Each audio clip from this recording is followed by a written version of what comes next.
Welcome back to the channel, guys. I hope you're going well. Welcome back to Lower Lap Time. I got a bunch of new subscribers off the back of the Monza weekend. So if you're new here, welcome. This is the Thursday preview show. This is where I kind of have a bit of a stab at what I think some of the opportunities are going to be around the track, around the lap, where some of the mistakes are going to be.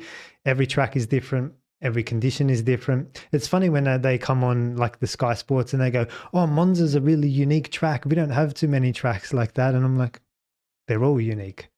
Imola's not like anything else. Monaco's not like anything else. Canada's not like anything else. Melbourne's not like anything else.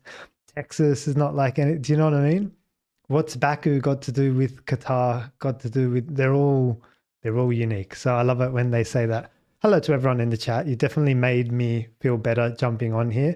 Getting a lot of love. Leanne Laundry says hello from Canada. Thean Thematic says hello from Melbourne. Sema says hello from the east. I think you're over in New Zealand. Phase F says best to watch and actually learn something. That's my intention. I just want to share as much knowledge as possible, like literally be as transparent as possible, as much knowledge as possible. We'll go back and forth. You'll have an opportunity to ask me some questions later. Lukman, how is everyone doing watching this with dinner? Perfect. That's mad. I love that. I'm so excited for it. Sema says 14.1K. Thank you so much. Not that I'm not counting, honestly. I don't do this for the subscribers. A lot of other channels are like, yeah, I reached 50K or reached 100K. And I'm like, it's not why I do it. So it's nice, but yeah, it's not why I do it. Luke, man, already having a crack. Let me guess, Baku is heavy on high-speed braking. Indeed, we're going to talk a lot about braking in this one. Adriano Bartolomeo. That doesn't sound French. Hello from France. Oh, you're 20 minutes from Albert Park. Okay, sorry. I think it's Max Flashheart who's from New Zealand. Where's Max, by the way? Max, if you're here, let us know in the chat. Okay, let's crack on. So we're going to talk about Street Circuit Rule. I'll just give you guys a quick overview of the agenda. Street Circuit Rule is back in play. If you're new to the channel, I'll explain all about the Street Circuit Rule and why I swear by it, I stand by it. We're going to talk about braking being very important. I'm going to talk about two interesting techniques as well called straight line braking and straight line traction as well, which are very important, I think, around here. And I think looking after the rears is going to be very important in the race. We've got softer compounds this weekend. So yeah, a lot of cool stuff that I'm excited to share with you guys. Okay, as always, we start with the weather. So let's bring it up. I just feel like it gives us the most context for everything that we're about to say and about to do. Okay, so I'll zoom in for you guys. This is Azerbaijan, Baku. What's that start with today? Okay, so tomorrow we've got 25 and then we got 20 and 21.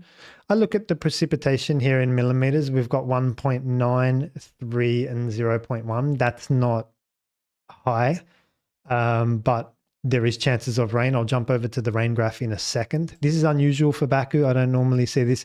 It looks like end of Friday, like Friday night into early Saturday morning. Maybe it affects FP3, but Saturday looks largely dry for quali.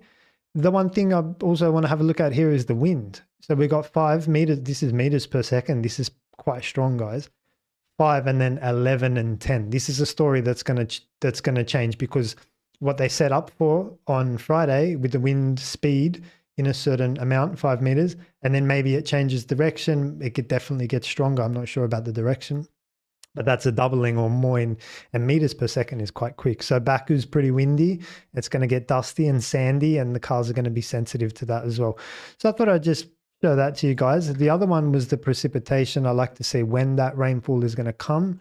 And you can see here that it's the midnight of between Friday and Saturday. There's a little bit over here in the early morning as well, 8 a.m., 10 a.m.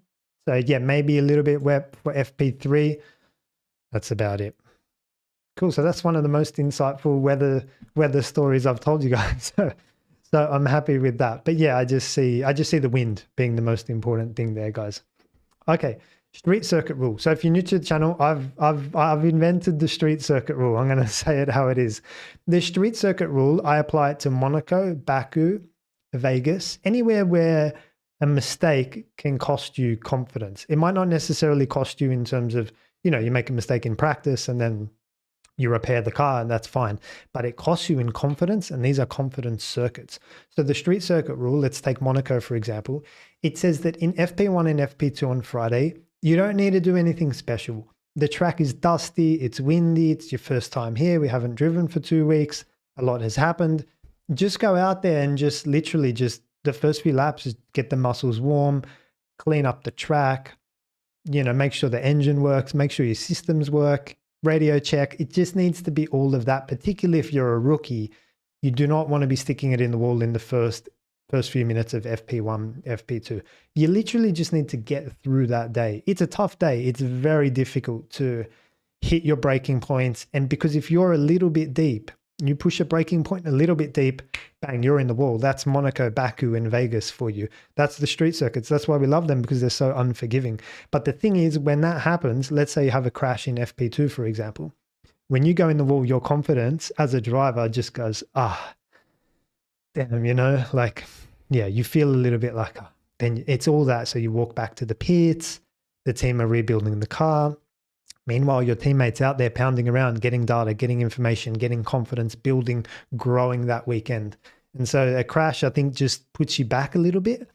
And then, you know, that's just not the way to build the weekend. I think you're going to pay for that either in qualifying or the race.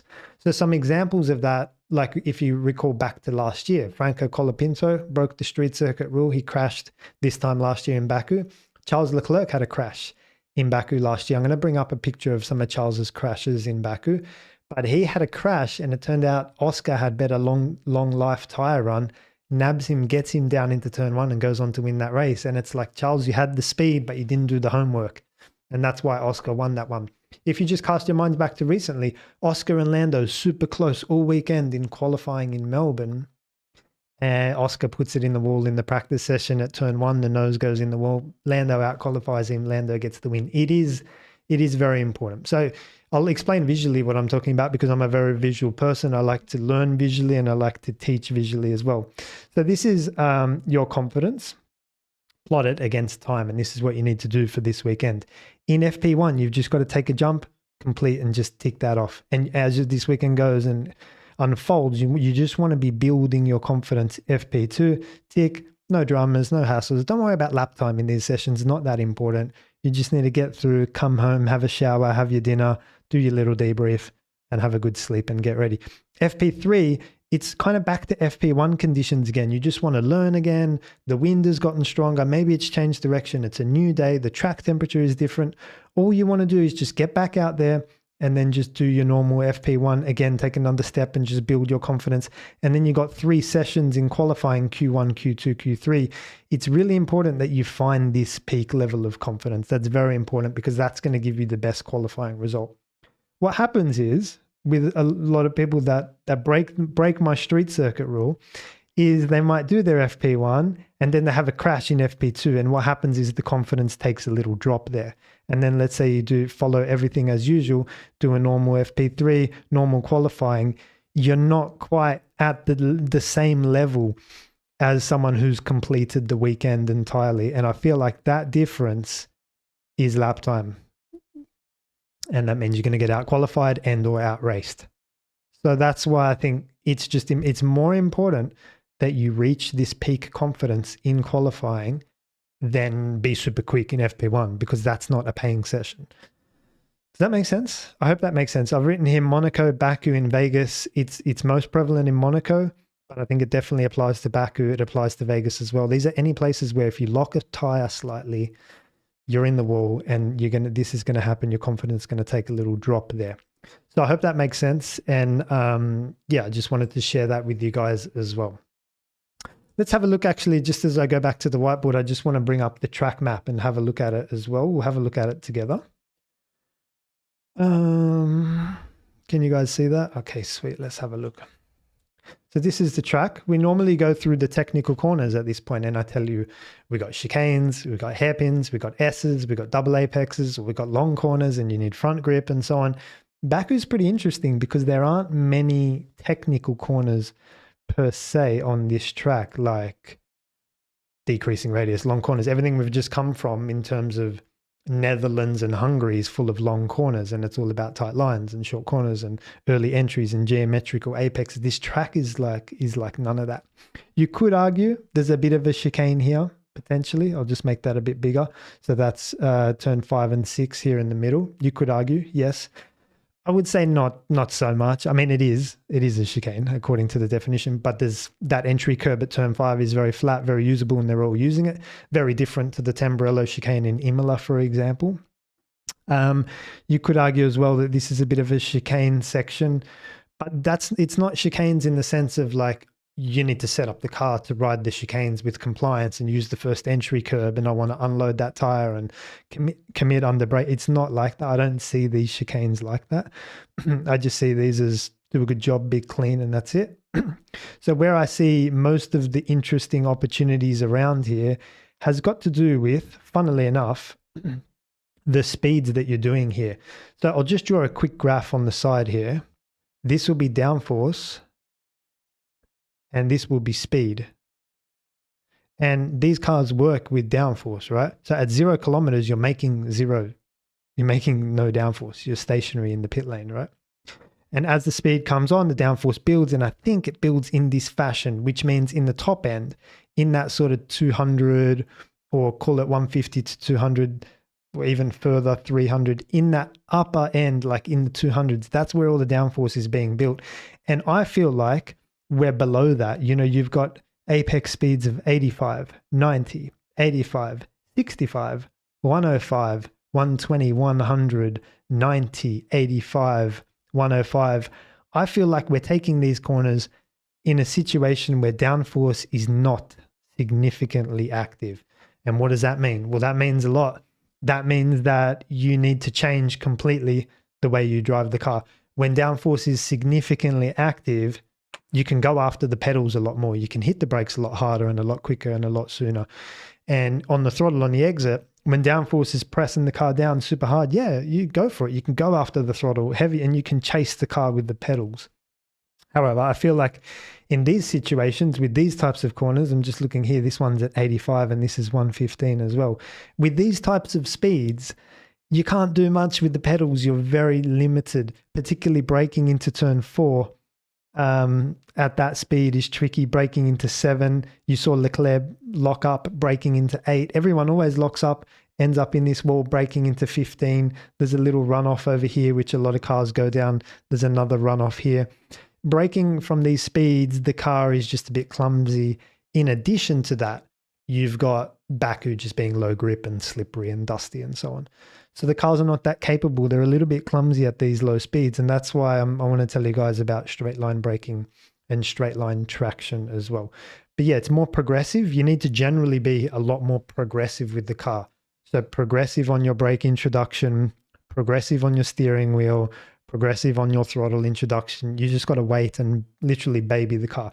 This is a massive 900 kilogram dinosaur beast of a Formula One car, designed for Belgium and Silverstone, and it's not at its best in these types of speeds and these types of corners. So you've just got to be very passive. You've got to baby the car a little bit, and you've got to be very progressive on your inputs. Now, in addition to that, I think the braking setup will be very important. Not only your inputs, that's one thing, but the braking setup is entirely another thing. Braking setup being your engine braking, your brake balance, your brake migration, your brake shape, in addition to your own brake pressure and brake point and trail braking. Then you've got your timing of your downshifts as well, how quickly you pull those downshifts. Remember, when braking capacity is limited, so whenever you don't have good braking capacity, as we do in these corners, because we're braking from very slow speeds and these are slow, slippery corners. Whenever you don't have braking capacity, then engine braking is your friend.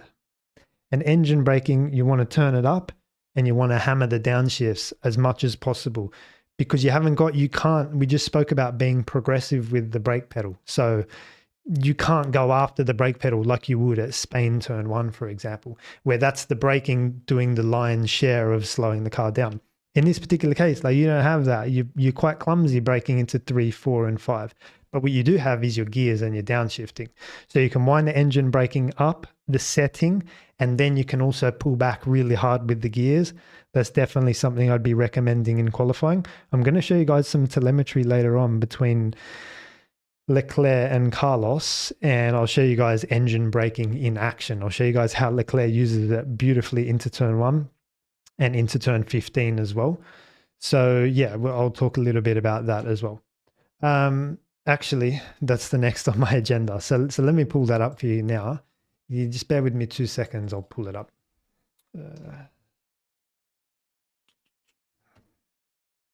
Whoops.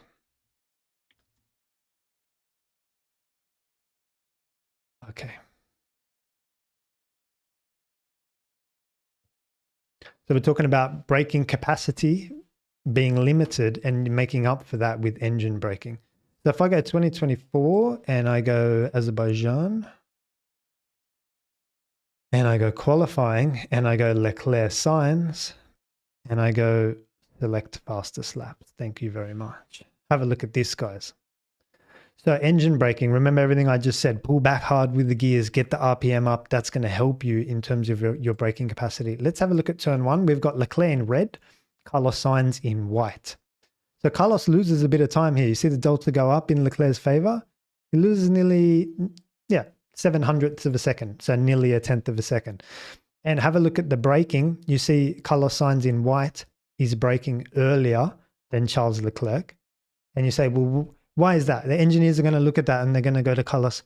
Charles is braking later into turn 1. That's not helpful for Carlos. He needs to know, well, how can Charles brake where he's braking? What's he doing? Like how does he have more capacity than me? We're in the exact same car. And your answer lies in the next 2 lines, RPM and gear. Have a look at this. This is Charles in red going down the gearbox much quicker. Do. You can see that 8, 7. Look at Sainz in white. He's just keeping that gear here. This is Leclerc going 7, 5, 4. There's a point here in this corner where Leclerc is in 4th gear and Carlos Sainz is in 8th gear. Who's using engine braking more? What's going on here, guys? Come on, Carlos. Look at the revs here. And you see that Leclerc's revs just here in this braking point here are much higher. Like Leclerc's got 10.2 on the clock. Carlos Sainz has 8,600 revs on the clock. So this is the answer as to why Leclerc can brake where he's braking, in addition to potentially some other things, like obviously his inputs and brake pressure and trail braking and whatever. But this is a big factor as well. Engine braking is your friend in such corners. So I hope that makes sense. That's your first example. And then that's where you'd be saying to Carlos, what are you doing? Use the gearbox, my friend. Downshift nice and quickly. Remember, when braking capacity is not there, engine braking is your friend, Carlos Sainz. Let's have a look at turn 15 as well. I'm just going to show you guys here. The same sort of thing. So this is into turn 15. If I go back to the whiteboard just to show you guys where we are, we're here now. So we're exactly where I drew these arrows. So we just looked at braking into turn 1. And now we're looking at up here, braking into turn 15, coming all full throttle through here and braking here. So I'll go back to the telemetry. It's the exact same thing. The delta goes up here, like from 0.3 to 0.43. So he's lost a 10th through this corner, has our friend in white, Carlos Sainz. Again, all the usual same stuff here. Can you guys see that? Can you guys see down the bottom? Look here. I'm just looking at my recording to make sure you guys can see that. Can you see those steps in red coming earlier than those steps in white? That's Leclerc going down, down, down, down, down. Thank you very much, very quickly. And you see the RPM here as well. I'm looking at where you guys can see that's Leclerc's RPM going higher. That's the reason why he can brake later across here. I'll zoom in so you guys can see that. There's the brakes. So Leclerc on the brakes later than Carlos. So this is into turn 15. And again, it's the whole engine braking piece. Max Flashheart, we paid for all the gears. Please use them 100%. What are you doing, Carlos? So this is something very straightforward, but it's also concerning that it's like, I don't know. You guys know my philosophy on this. You need to be like understanding the why, not just the telemetry can give you an indication, but you've got to also be on the ball. Okay, when do we use engine braking more or less? What types of corners? What types of situations? What types of track conditions? What types of tires? Generally, like I say, when you don't have braking capacity, that's when you use engine braking, or in long corners of constant radius, for example. That's also another good time to use more engine braking. Cool. Okay. Let's keep going, carry on. I wanted to talk to you guys about straight line braking as well. I'll pull down the questions, sorry. So I'm moving on now from the track map, engine braking. I'm moving into a technique called straight line braking. Straight line braking basically says, well, actually, if I can just do 2 seconds, yeah, I'll bring up these pictures in a minute. Okay, straight line braking basically says whenever you have a curved braking zone, like we do have a couple of them here, I'll show you guys in a second, then you don't want to be turning through that curved braking zone, because turning unloads the inside front tire, and when you go for the brakes, you're going to lock up that inside front tire. And again, you know, with this track, brake capacity is at a premium, and now you've got curved braking zones. The last thing you want to do is be turning through those braking zones. So what the drivers are actually doing, and they're aware of this, but I want to share with you guys anyway. I'll show you some things they're not doing as well, but they're basically coming in on an angle and straight lining these braking zones. So I'll show you guys a few examples actually. I'll show you guys at the Jeddah circuit, turn 22, and I'll show you guys Russia as well, where this pops up every now and then. Straight line braking is a genuine technique. Let me share with you guys. So this is Jeddah turn 22.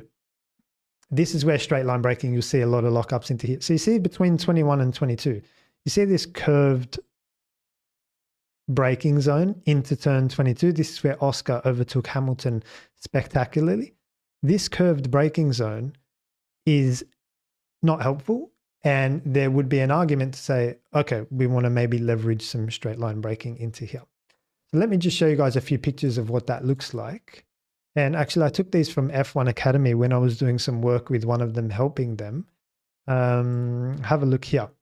So this was last year's F1 Academy. This was Dorian Pin on the top and Abby Pulling on the bottom.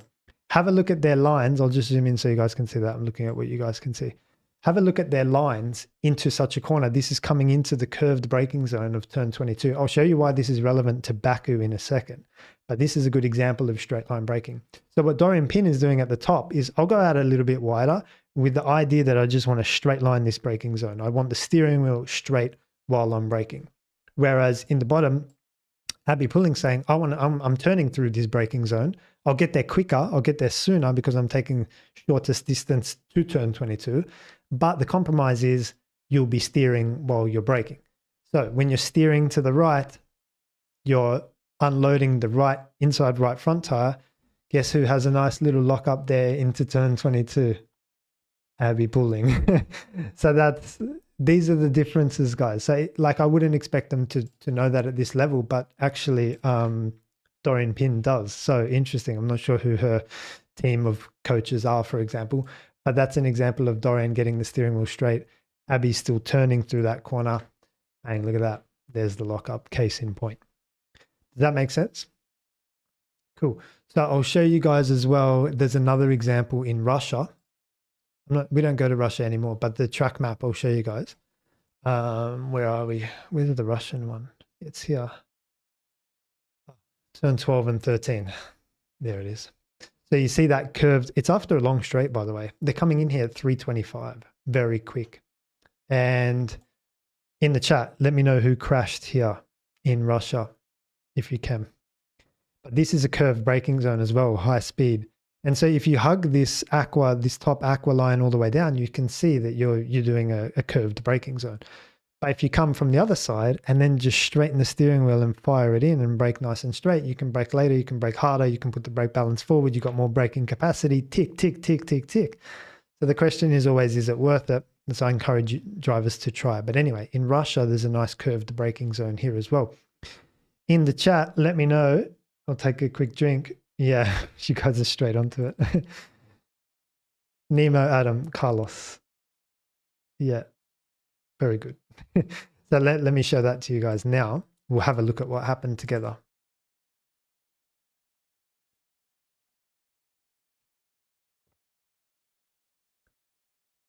So there it is. It seems like I'm picking on Carlos in this video, in this live stream.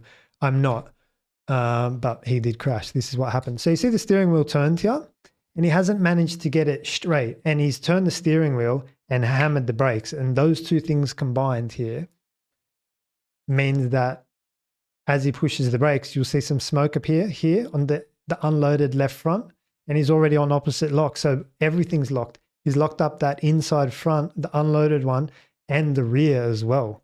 I can tell the rear because he's got the opposite lock happening, and I can tell the front because he's got smoke coming from the left front.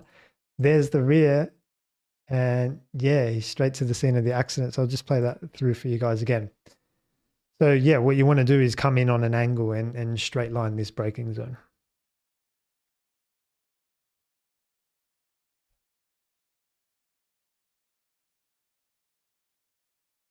Yeah, that's what can happen. Cool. Cool. Okay, so come back to me for a sec. Sorry. What I wanted to show you guys now is the two straight line braking zones that we need to have a look at here in Baku. So let me jump over to the whiteboard. I'll show you those now. So your first one is between, well, just the braking into turn 7. Like I say, guys, the drivers are pretty good at this. So like you'll see them do this. If I just zoom in a little bit, you see turn 7, you see that little bend there in the turn 7 braking zone? That's one of your first straight line braking examples, and I've just drawn that over here. So if you didn't quite understand like what Carlos did wrong, I'll just draw it in red, for example. He's essentially coming in and turning through the braking zone. And it's that turning through here which is giving him the problem. So what you want to do is like come out of the other corner in green, come over here, turn now, and then fire the car in nice and straight like that in green. So again, it's going to give you, can you guys see that? Yeah, hopefully you can see that. I'll draw it a little bit darker in green. Come in here, come out, and then fire the car in, lovely straight line braking. What that's going to do is give you more braking capacity when you go push the brake pedal, which means you can brake harder, brake balance can go forwards. It gives you more braking capacity. So, and you avoid something like what Carlos happened. So that's your first one over there at turn 7. Your second straight line braking example is over at turn 15. So again, if I zoom in on the track map, you'll see that there's a curvature through here, which I'll just highlight. It curves kind of like that. That's really annoying. So again, like with Carlos's crash, I'll draw it in red. It would be that like you're turning through there, and you would think like with the racing line, like remember we're going down this way. You would think like, yeah, you want to be all the way over on this side of the track. But yeah, you're turning through that braking zone. You've just got to be aware of it. Like there's nothing wrong with it. It is the shortest distance to get to the entry position where you need to be. You've just got to be aware that you don't have as much braking capacity from that position. That's all.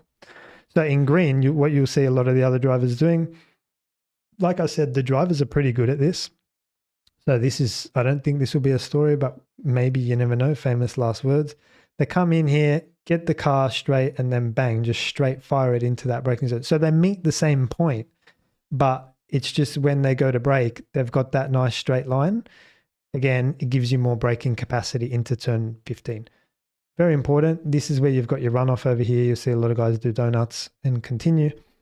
Those are the two areas where we have straight line braking. Cool.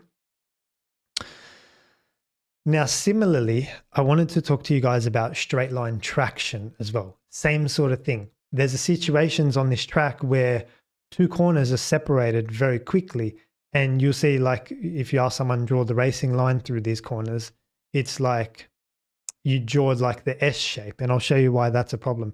But that means that you've still got steering lock on while you want to apply the throttle. That's not helpful for traction purposes. So let's talk about straight line traction now as well. I'll go back over to the whiteboard and show you guys a few examples where straight line traction is going to be important. So like in this situation here, can you guys see that? Yeah, cool. I've left the words off. There we go. Straight line traction. So same sort of concept. It's that you want to make a conscious effort just straighten the steering wheel at the critical phase when you go for the throttle. Very important between turns 3, 4, and 5. I think you want to look out for that. Now, if you said to someone, here's over here, I'm looking, by the way, guys. If you said to someone, okay, on the right here, over here, draw the racing line for me. And they'll be like, okay, come in, take the apex, come out here, take that one. And everything is in S shapes, right? Whereas what I'm looking for, particularly out of turn 3, is that you come through and then at this point right here, if you can just open the steering wheel and bury the throttle, you'll pick up a little bit of traction. You'll build a little bit of downforce. Remember, we drew our speed and downforce graph before. If you can just move forward slightly, if you can just like move up this curve ever so slightly, that helps you because it builds the downforce a little bit on the car. So if you can just straighten the steering wheel for a bit, come across and you get yourself across in time and do the exact same thing here. Go straight for a little bit while you're putting your foot down, come across later and resume. You drive in these sort of blocks a little bit more where you come through and then straight and then through and then straight. And so it allows you to just get the power down a little bit better. This is really helpful in the race because looking after rear tires is going to be super important as well. So I'll just show you guys a screenshot on the exit of turn 4 over here of Charles Leclerc on his pole lap. Have a look at this to highlight my point. All right, can you guys see that? This is the problem. So this is on the exit of turn 4, Leclerc's pole lap. Again, I spoke about straight line braking. I'm like, the drivers are pretty good at doing that. You'll see them do that, no problem. Some of them. Straight line traction, rare. You won't see too many drivers straighten the steering wheel for a fraction of a second to just go forward, build the downforce, look after the rear tire temperatures, and then come across a little bit later. You're not going to see too many drivers do that. That's something I'm going to be keeping an eye out for. So this was Leclerc on his pole lap on the exit of 4. You see this oversteer, this power, on throttle oversteer. Again, that's because he was turning like through turn 4. I'll go back to my whiteboard. What will happen here is if I just draw in blue for differentiate, he was turning through turn 4, still with the steering. Whoops, oversteer, has to counter steer into that. And then you see this situation where the steering wheel is pointing a lot to the left because he's like catching the slide. So that's straight line traction, which you're going to see through turns 3 and 4. It's whenever you've got, there is a little bit of time between turn 3 and 4. It's whenever you've got a little bit of a direction change that needs to be done, but you're squeezing out this little piece of straight line traction there. That's very important.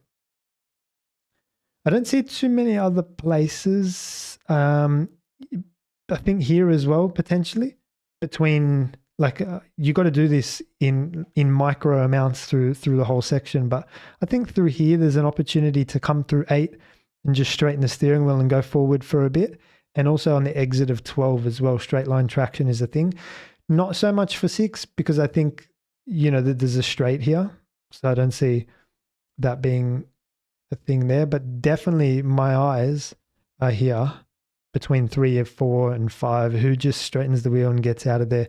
And I think a little bit through here as well. So keep an eye out for that this weekend. Through 15 and 16, that's all fine. Because I think it's through those 2 sections here and over here. Like I say, guys, the importance of rear tire life in the race as well. This is where Sergio Perez will do really well because not only he does that, but then he's also very progressive. So then there's the whole other thing of, okay, straighten the steering wheel, yes, but then put your foot down gently, your throttle shape, do your short shifting, maybe a plug shift in there as well.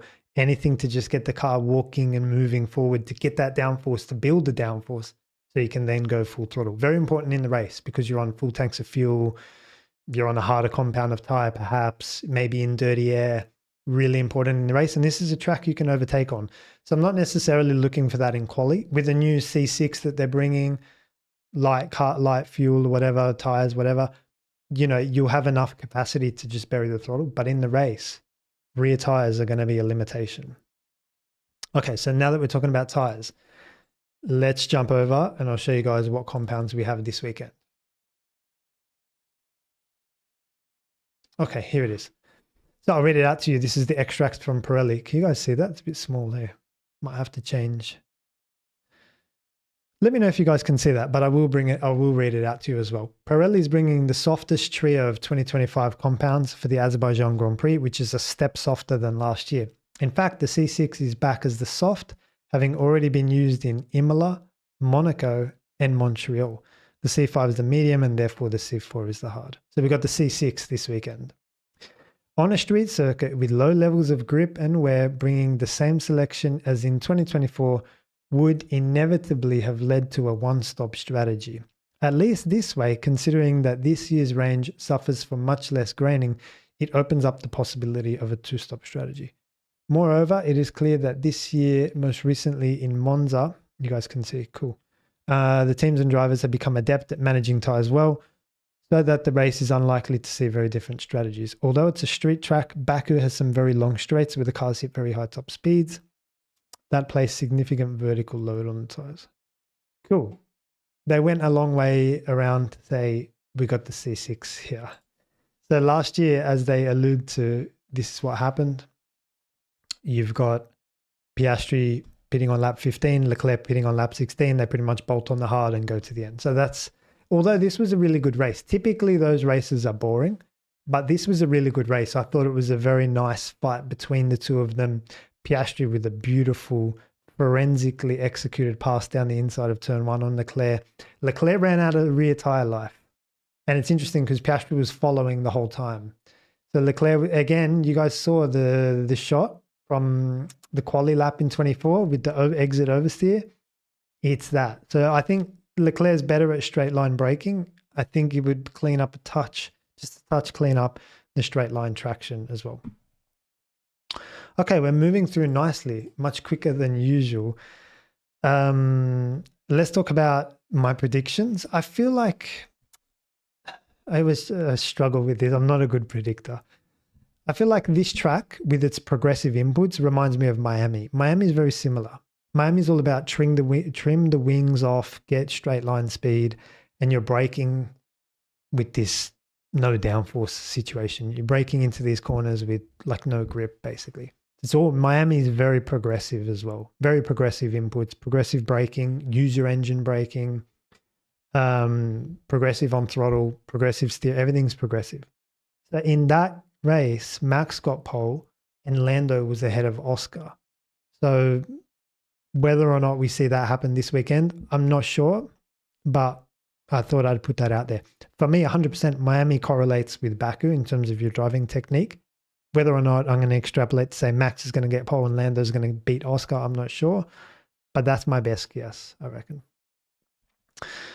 But just go back to the track map for a second. I wanted to talk about, as we always do, the start and safety car restart. Quick question from Max while I clean the whiteboard. We'll take questions in a second, guys, as well. At lower lap time, Martin, have you considered doing a race, aka Baku bingo card from your previous streams? I am sure I see items and would like to check them off. What does that mean? Sorry, mate. What does that mean? Have you considered doing a race? Oh, a race bingo card from your previous streams. I'm sure I see items and would like to check them off. Are you saying that I'm a good predictor? I'm not sure. Race bingo card.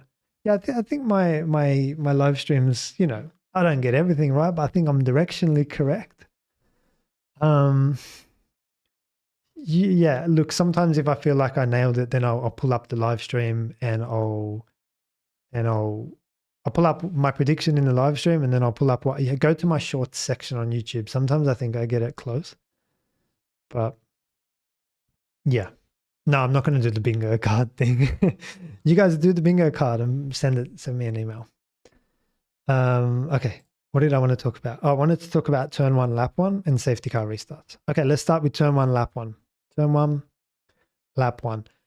Interesting, tricky. I always say, and I was coaching a guy just yesterday, and he was like, can you help me with my racecraft on the starts? And I was like, okay, I'll take a look. So we had a look at some onboards together, and I said, listen, the two things you're looking for at the start, you're looking for space and you're looking for grip.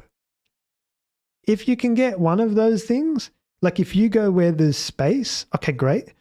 If you go where there's grip, okay, great as well. But if you can go to a place where there's space and grip, bang, you're winning. You're gonna overtake some cars. So, for example, if an opportunity opens up on the racing line over here somewhere, yeah, sweet, take that. Otherwise, to take what you can take. You know, you most often you're going to have one, or you're going to go after one or the other. But if you can find a place where there's both space and grip, do that. This was Lewis Hamilton 2007 in Melbourne. If I draw Melbourne turn 1, looks like that.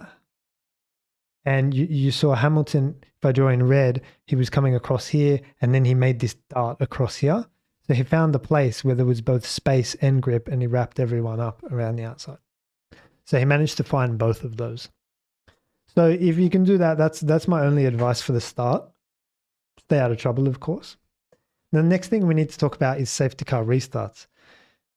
Guys, in the chat, why don't you have a stab at where we think we're going to do our safety car restart if you are the lead driver?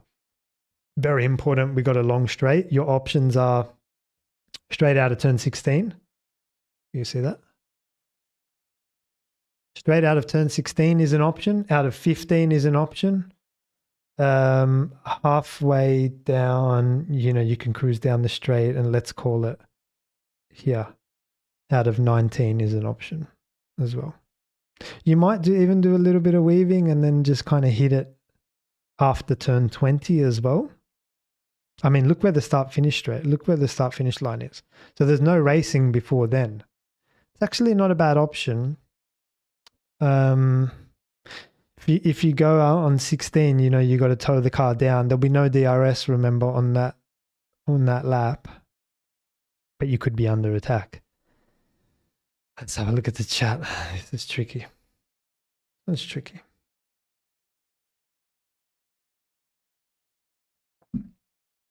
Look, man. Turn 16. Okay. Cinematic coming out of 16. Okay. Joan McLean, halfway down the straight. So what are we saying? Somewhere here in red? Turn 20? I'll just undo that because 20 is there. 20? Late on the straight, in my opinion, bog. The slipstream is too powerful, Alpha says. I'd go after 20. Oof. If we see that, yeah. And this is what the teams need to be telling the drivers during the race, because this is something you're not going to know really in practice or quali. You're going to be like watching the other cars, the ease or lack thereof to which they can overtake. And then you're going to inform your driver and the leader, hey man, it's easy to pass today. This is where we're going to do our restart. Or on the flip side, engineers should be telling drivers, it's difficult to pass. You can go safely out of turn 16. They're not going to, do you know what I mean? Just depends on what's happening during the race. That's an interesting point, that the slipstream too powerful, like, well, it's possible, very possible. In which case you'd be under attack into turn 1. And this is why it's tricky, and I haven't put my chips on the table yet. I'm just 16.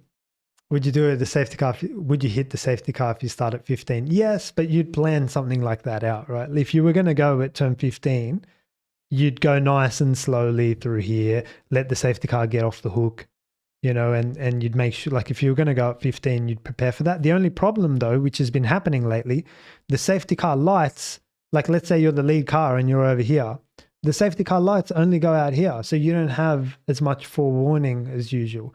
I don't know why the FIA can't decide and put the safety car lights out over here on early parts of the lap, so that it gives the lead driver a little bit more time to decide. That's a very important thing. So lately, I think the safety car lights have been going out very late. For example, safety car lights going out over here. Turn 15 is not an option at that point. Barely 60, so it's tricky at that point. So it's a good point. Interesting, another one, 100 meters before the start line, which is like down here. There's another question which I'm not sure about, actually. I need to ask someone. Can you go side by side? Like, can you be the lead car here and can P2 go side by side? I feel like that should be allowed. I mean, it's part of, he's not ahead at that point. So let's say, I'm just going to zoom in for you guys.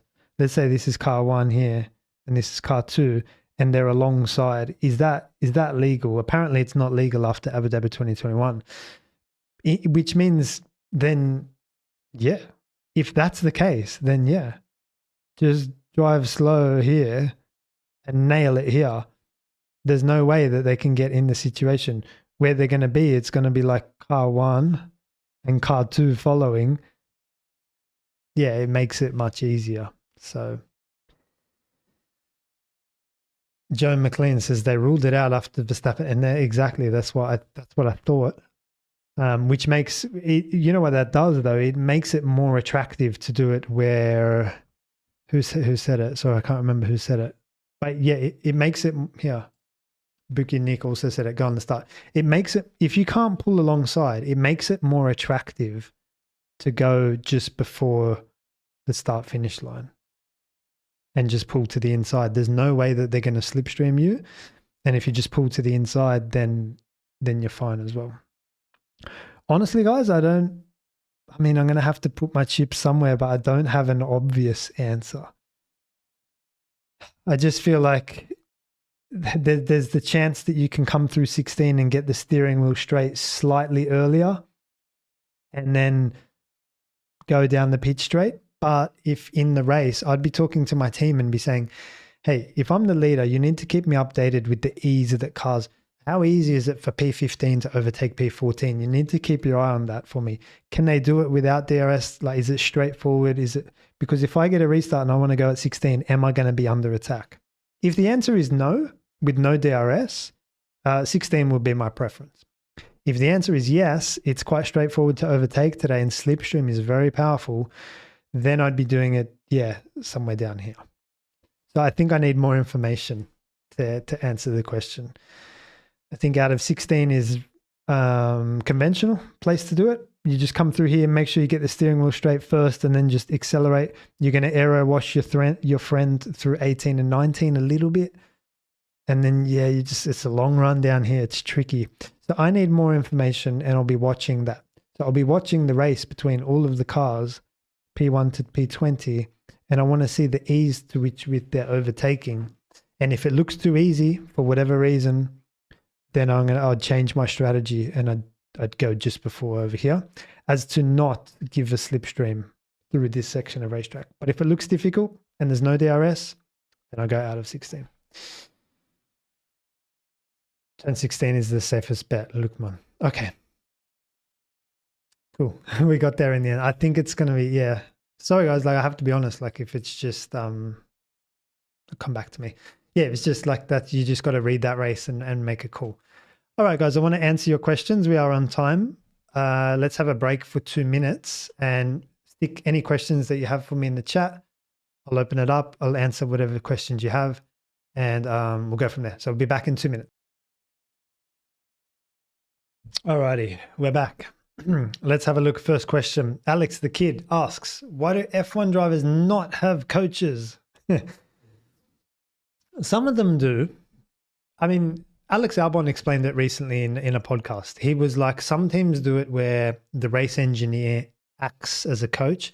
Basically, the racing engineer is getting a lot of information from a lot of guys back at base, performance engineer, strategy engineer, whatever engineer, and getting that information and then feeding, there's lap time at turn 12, there's opportunity here on the braking. Race engineers feeding that information. That's one approach. The other, like Alex Albon explained, is they have a dedicated race engineer at Williams for Alex. Talks about lines, opportunities with the setup in terms of diff and engine braking, stuff we've been discussing. And then he has his race engineer just managing the race, giving the race updates and race information. I feel like the Alex's approach is better. That could be one of the reasons he's doing really well this year. I've seen him ride some curbs in a really nice way in Imola, which looked suspicious, like he'd had some coaching. I don't know. I just think like it's F1 and sometimes ego and pride gets in the way of learning because these are the best 20 drivers in the world. They don't need coaching. They're superhuman, right? Unfortunately, it's not true. I think every athlete at every sport, at every level, and sometimes not just coaching, it could just be feedback or something you don't know. When you're in the car, in that environment, whirling around at 100 million miles an hour, sometimes you're not going to see things that someone from the outside will see. There's nothing wrong with that. that person can then coach you and say, hey, did you know you're doing it like this through this corner and all the other drivers are doing this? Or I've seen, so it's just, I feel like an extra pair of eyes, someone that knows what they're looking at, it's helpful. Exactly what we saw with Carlos and Leclerc breaking into turn 1 and turn 15, that information is helpful. You say, hey, Carlos, mate, smash the gears a bit more into turn 1, you can brake later. Okay, easy to implement stuff like that. It's free lap time. I think ego gets in the way. Now, there are some drivers that are secretly working with Rob Wilson and it all has to be undercover. I don't understand why. And then Rob can't say too much about who he's working with, or Peter can't. I don't understand why. Roger Federer rocks up to Wimbledon and he's got his coaches with him, and there's nothing, in my eyes, there's nothing wrong with that. However, given the narrative that these are the best 20 drivers in the world, and then to then have them have coaches, people will look at that like, what, they don't know how to drive? Or so there might be a bit of that as well. I just think ego and pride could get in the way of learning.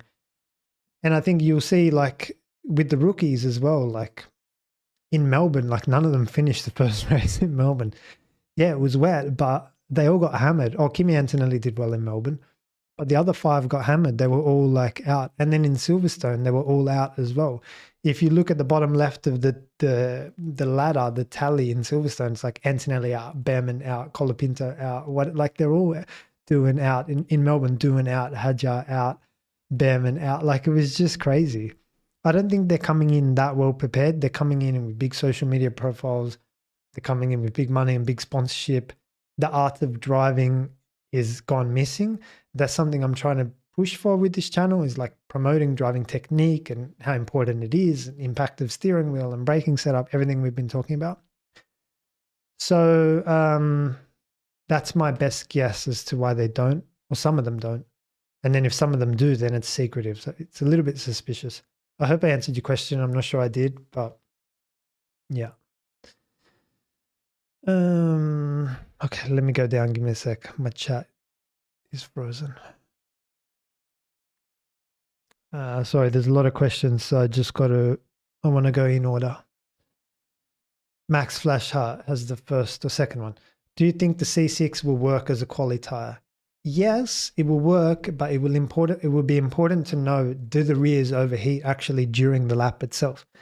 As I look at the track map, there's a lot of heavy traction zones that tire is going to have to go through on its one lap. So is there a case for protecting it in the first phases? I'll jump over to the whiteboard.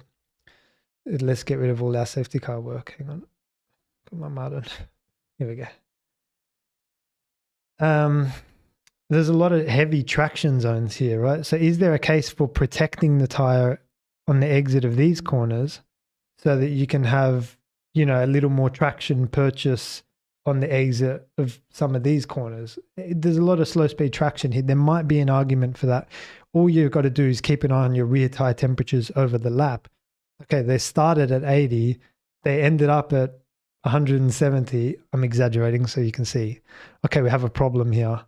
Do you know what I mean? They're getting too hot. Again, that's not a realistic number. I'm just exaggerating. In that case, then yes, protect. Whereas if they start at 80 and you finish the lap at 85 or 90, no, it's not necessary. Hammer it through the whole lap. So it's just, they're going to have to monitor that in the FP3 runs, I think, and just see if the rears start to overheat towards the end of the lap.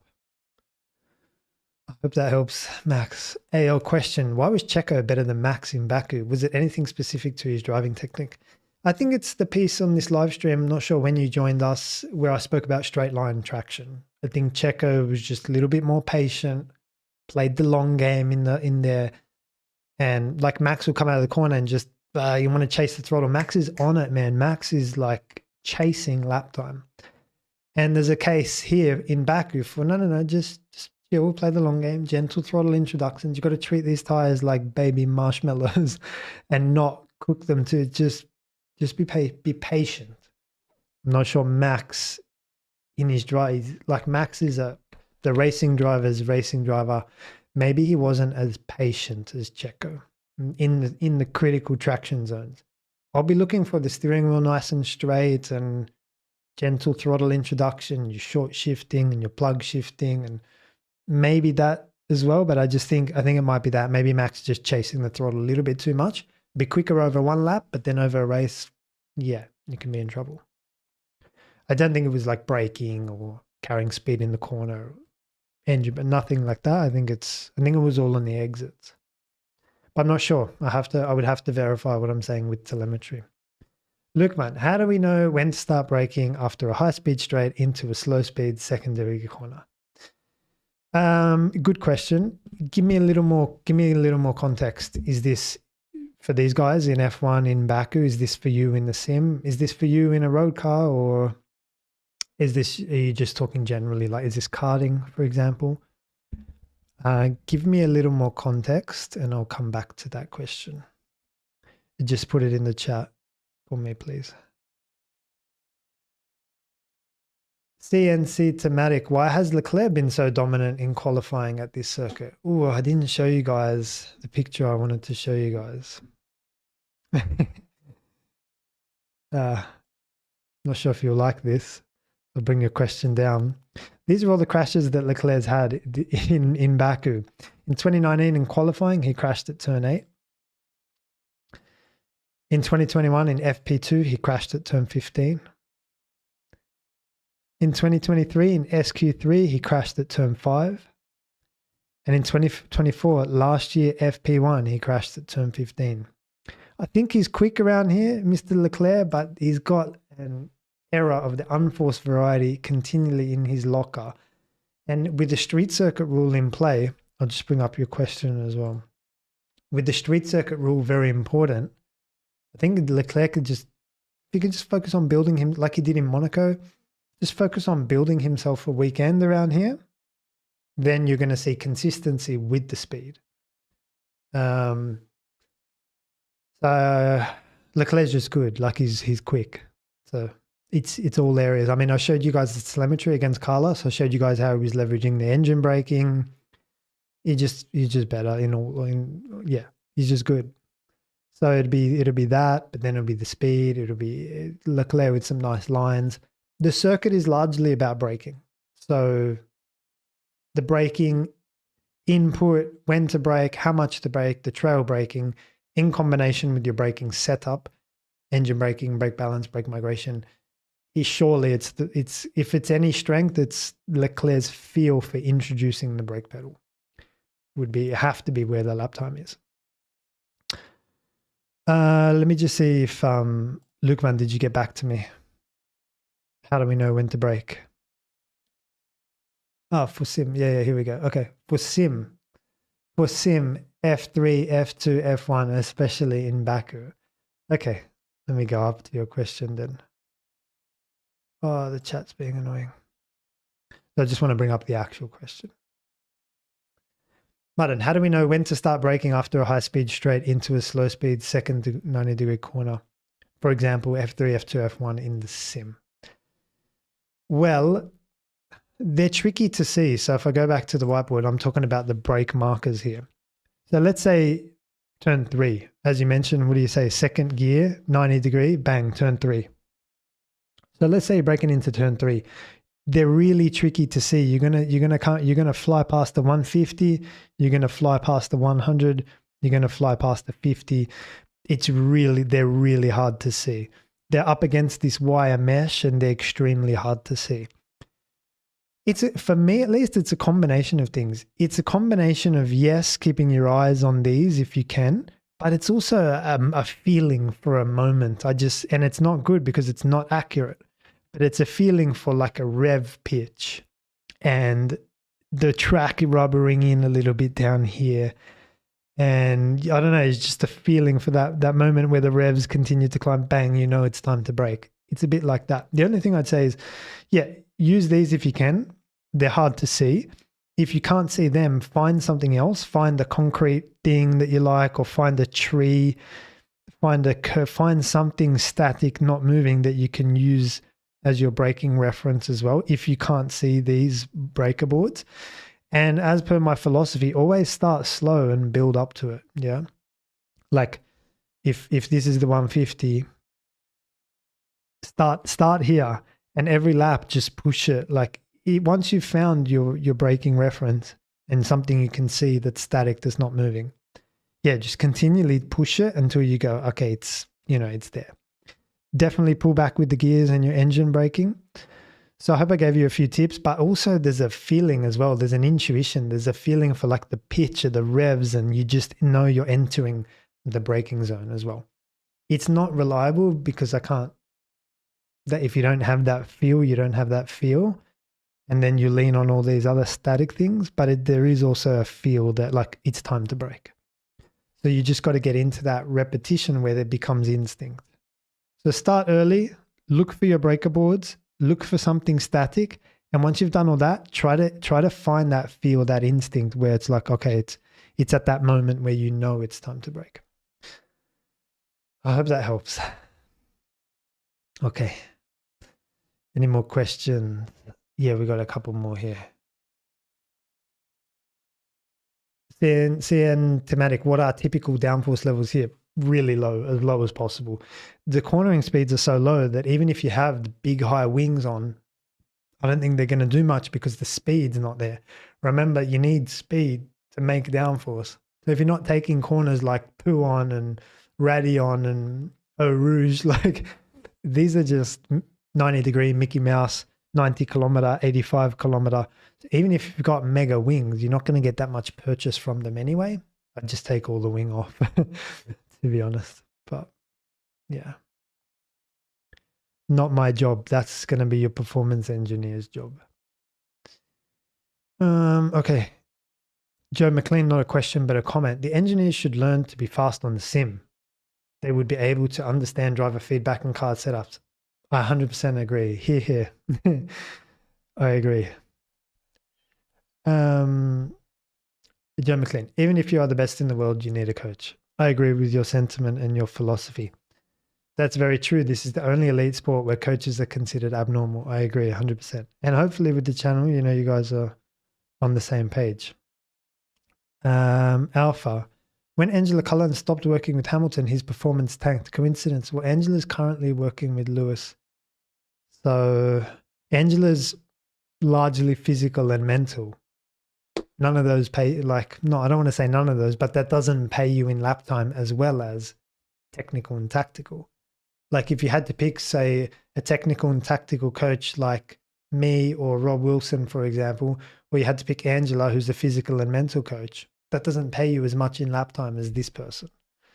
So if I was Lewis,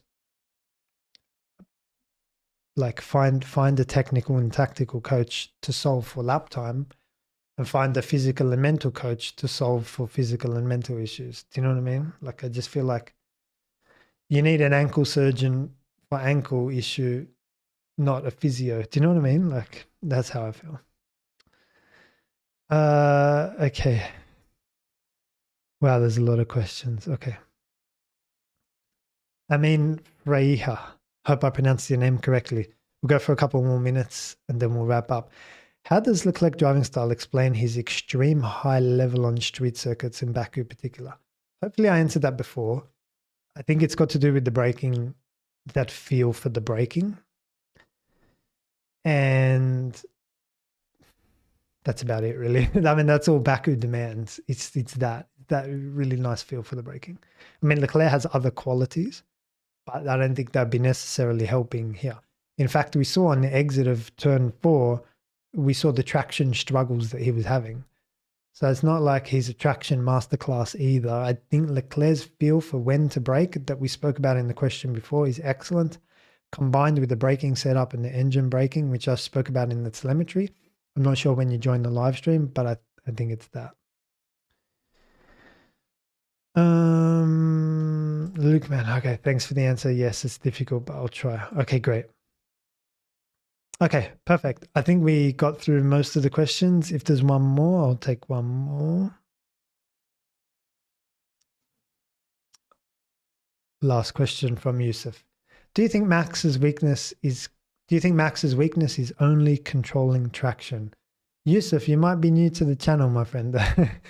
I speak extensively about the only 2 weaknesses that I think Max has. For context, most of his driving looks perfect to me, and so it's very obvious to see the weaknesses. Whereas on a driver that's not as good as Max, it's actually harder for me to find the weaknesses. Like if I'm talking about like a Colapinto, for example, where are the weaknesses? I don't know, everywhere. Like, I don't know. Is it braking? Is it downshifting? Is it throttle? Is it long corners? Is it chicanes, hairpins, S's? Is it mentality? I don't know because there's just too much. Too many crashes and too much like lap time, and there's too much going on. When I look at Max, I have a high degree of confidence in where I see his weaknesses. I see Max's weakness with the front tires in long corners of constant radius. He drives a short corner technique, which is like a V technique. And actually, if you go back and check the Hungary live stream or the Netherlands live stream, you'll get a better feel for what I can explain here about Max's weakness. I think he uses the front of the car a lot and not that effectively. I feel like he drags the front a long way around the corner, and that pushes the front tire temperatures up too much.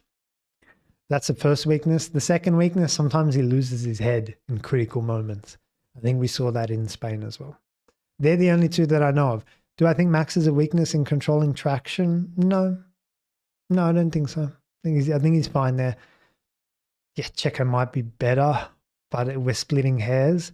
And I wouldn't trade Max's throttle introduction for Checo's. It just doesn't show up often enough. Like Max is fine in that. So yeah. Okay, cool. So live stream summary, braking is going to be key.